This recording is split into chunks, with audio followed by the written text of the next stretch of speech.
كي ندعو إلى الله لننشر الخير في الكون الذي حار. السلام علیکم ورحمتہ اللہ وبرکاتہ.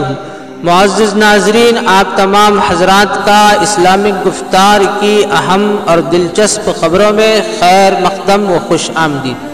عزیز ناظرین، آج کی اہم اور دلچسپ خبریں. ہندوستان ایک سیکولر ملک ہے. یہاں کے سنویدھان میں ہر ایک کو آزادی رائے کا حق بلا امتیاز مذہب و ملت حاصل ہے اور پوری آزادی سے زندگی گزارنے کا حق بھی حاصل ہے، مگر کچھ متشددین اور فرقہ پرست طاقتوں نے اقتدار کے زور پر دن بدن ملک کی عوام پر نت نئے قوانین لاگو کرنے کی پرزور کوشش کی جا رہی ہے. یہ قانون نہیں بلکہ اندھا اور کالا قانون ہے، جس کی مخالفت میں ہزاروں لاکھوں سیکولر ذہن رکھنے والے افراد ایسے بیجا اور کالے قانون کی مخالفت میں اپنے حق کے اصول کے لیے سارے ملک میں جگہوں پر پرامن احتجاج کر رہے ہیں. مگر ان مظلوموں کی آواز کو روکنے کے لیے اور انہیں پسپا کرنے کے لیے پرزور کوششیں جاری ہے اور ساتھ ہی ان معصوموں پر جان لیوا حملے کیے جا رہے ہیں اور کچھ مخصوص طبقے کی عبادت گاہوں کی سرعام توہین کی جا رہی ہے. ایسا لگتا ہے اب غنڈہ راج پوری قوت کے ساتھ ملک کے دستور و آئین کی خلاف ورزی پر تلا ہوا ہے. الہی تو غائب و موجود بھی ہے، الہی تو مقصود و مسجود بھی ہے. مکان کا تو مالک ہے مولا، الہی تو ملجا و ماوا ہے مولا. بچا لے جہاں سارا یہ جل رہا ہے. دہلی اور دہلی کی سڑکوں پر غنڈہ راج.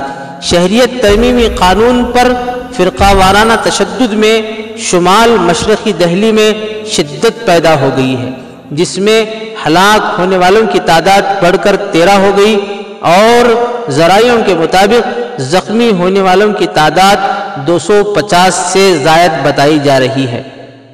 جنونی گروپوں نے سڑکوں پر راستہ چلتے افراد پر حملہ کیے اور گاڑیوں کو توڑ پھوڑ دیا. 50% زخمی گولیاں لگنے کی وجہ سے ہوئی اور سرعام مساجد کی توہین کی گئی. حالات قابو میں لانے کے لیے سیکورٹی فورسز کا فلیگ مارچ کرایا گیا. اخباری ذرائعوں کے مطابق یہ خبر موصول ہوئی ہے کہ پولیس کانسٹیبل رتن کے جسم سے پوسٹ مارٹم کے بعد جو گولی نکلی ہے وہ پولیس کی بتائی جا رہی ہے اور فائرنگ کرنے والے کا نام شاہ رخ بتایا جا رہا ہے. یہ معاملہ پیر کے روز دہلی فساد کا معاملہ ہے.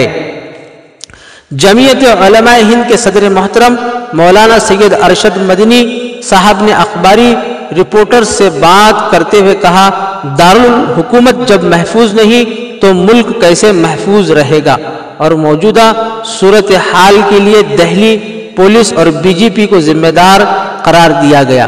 مولانا ارشد مدنی صاحب نے کہا، اس وقت جو کچھ ہو رہا ہے جمعیت علماء ہند اس پر پوری طرح نظر رکھے ہوئے ہے.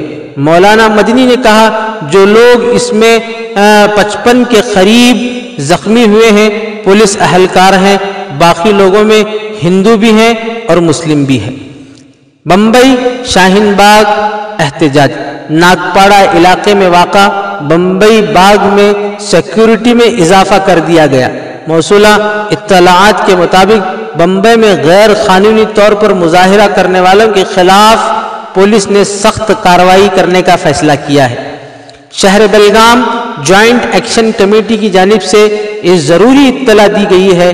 شہر کے علماء و ائمہ کی خصوصی اور بڑی اہم میٹنگ نورانی مسجد میں بروز جمعرات 27 فروری کو بعد نماز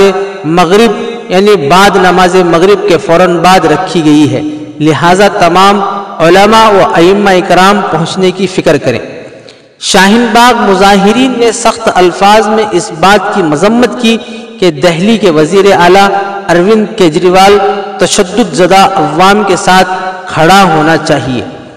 موصولہ خبروں کے مطابق کرناٹکا اسٹیٹ ٹورزم ڈیولپمنٹ کی جانب سے مارچ کے آخری ہفتے میں ڈبل ڈیکر سواریوں کی افتتاح ہوگی.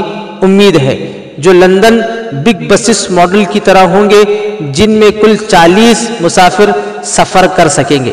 عزیز دوستو، ہماری اگلی خبروں کے لیے ہمارے ساتھ بنے رہیے۔ ہمارے چینل اسلامک گفتار کو سبسکرائب کریں، اس ویڈیو کو دوسروں تک ضرور پہنچائیں۔ جزاک اللہ خیر۔